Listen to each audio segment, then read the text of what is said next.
Sabi nga nila, you are not the opinion of someone who doesn't know you. You know yourself better than them.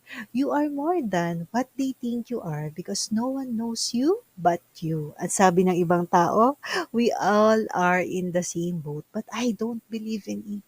I believe lahat tayo nasa iisang bagyo at alon pero hindi sa iisang sasakyan. Some have large ships, some have extravagant yachts, some have canyons. Ang iba'y pawang mga papag lang pero meron din kumakapit na lang sa katiting na lubid at merong nalulunod na. We are in the same storm but not in the same boat. Hindi natin alam ang pinagdadaanan ng isa't isa. May ibang nahihirapan na ipinapakita pero may iba ring nahihirapan na tinatakpan ng mga peking ngiti and we might not know what they are going through. What can we do? Least is to be kind.